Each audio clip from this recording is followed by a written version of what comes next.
Hey, before we dive into this week's episode, if you've been enjoying the show, I'd love your support. Take just 10 seconds to rate and review us on your favorite podcast platform. Your feedback helps others discover the wisdom and inspiration that I share on the Pivot to Balance podcast. Let's build a community of balance seekers together. Thanks for tuning in, and don't forget to share the love. Now let's dive into the episode.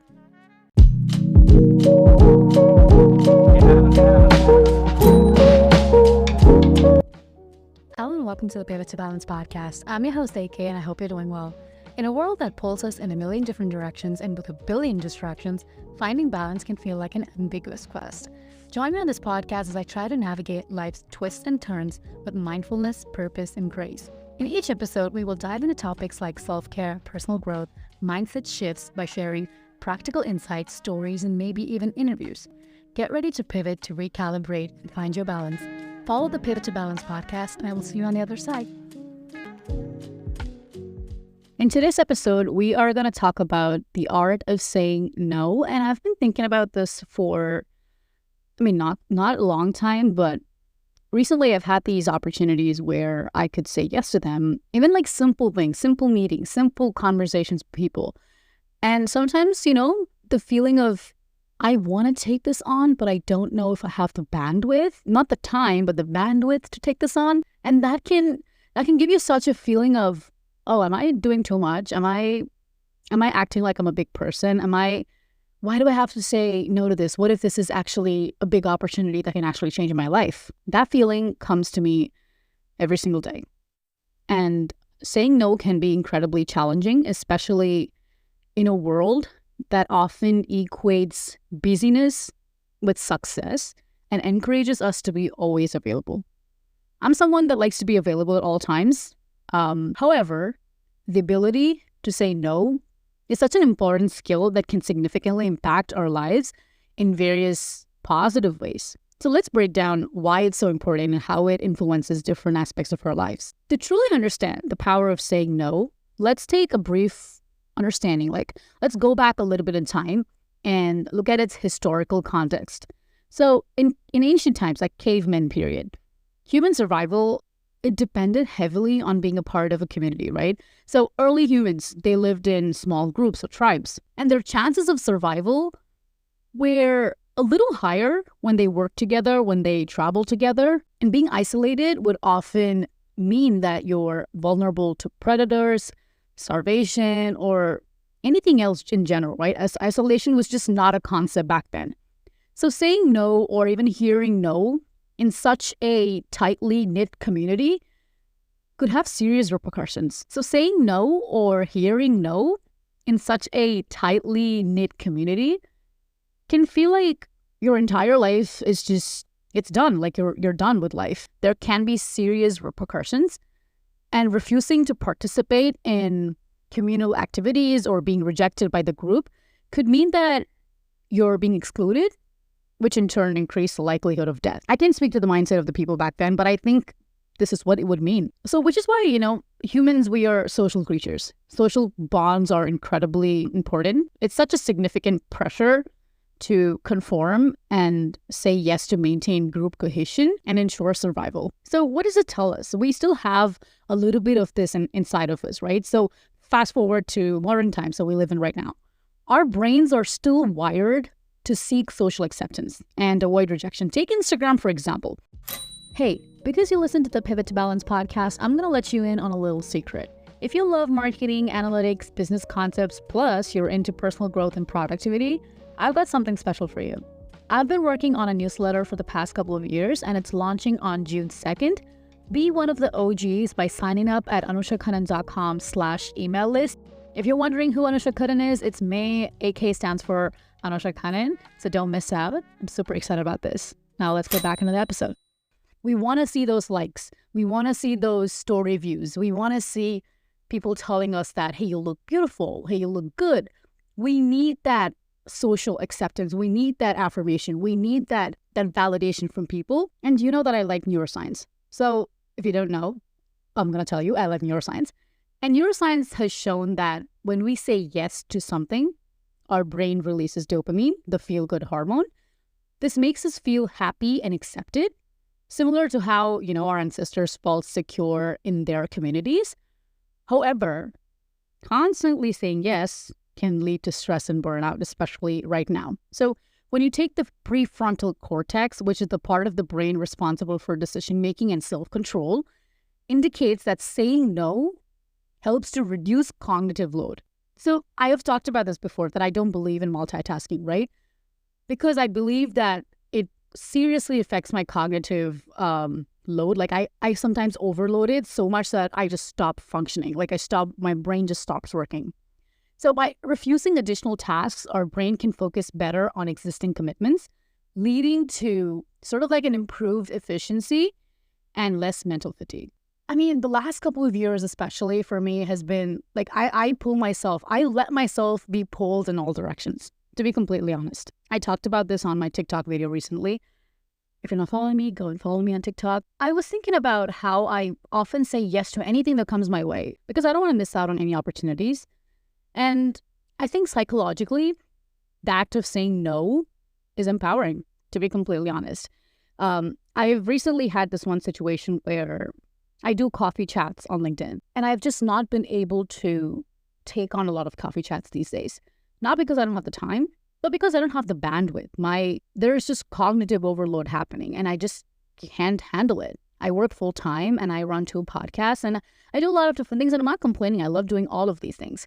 But sometimes you just don't have the bandwidth, right? We all have these days where we're just like, you know what? I just want to eat pasta and watch TV. And that's okay. When we actually say no to something, we set boundaries and prioritize our needs and values, which I think is really important for maintaining mental health and preventing feelings of resentment. So Dr.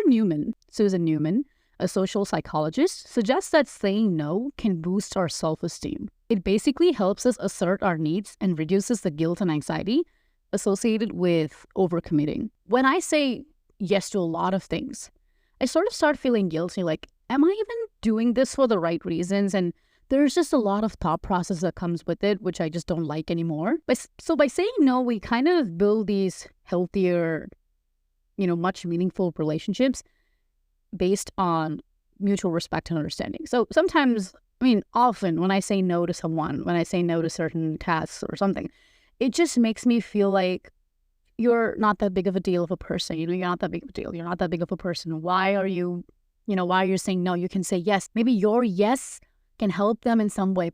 But I think healthy relationships, healthy partnerships only form when you can just be yourself, right? When you have that mutual respect and understanding. And if it's not there, if you just have to be that person that gives, and gives, and this goes for all relationships, that's just not the relationship you're supposed to be in. That's just not the partnership you're supposed to be in. So from a practical standpoint, saying no also allows us to manage our time more effectively. The amount of times I've told myself that you don't have to go to the gym because you have a coffee chat, which makes no sense. I put myself in the back burner. I put my health on the back burner to help someone else figure out their life. And that's okay. Listen, sometimes we just do that, and that's okay. But at all times, I don't think so. You have to learn how to manage your time. So time it's very finite, right? It's not like an infinite thing. Yes, it's infinite, but not for us. And every time you say yes to something, it's a commitment that takes up time and energy. It takes up that little finite resource of time. So by saying no to non-essential tasks, we can allocate more time to activities that align with our goals and values. Consider the Eisenhower matrix, right? A productivity tool that categorizes tasks based on urgency and importance.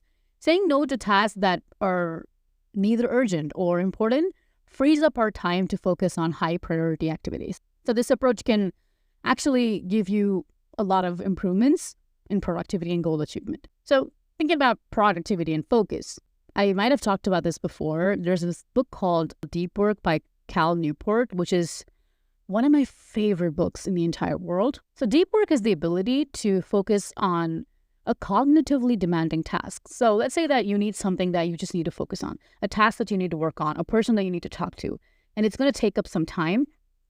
Without distraction, if you work on that, the chances of you doing a good job is way higher than if you have distractions. So saying no to things, saying no to distractions, saying no to your phone, saying no to your friend, it helps you maintain that focus.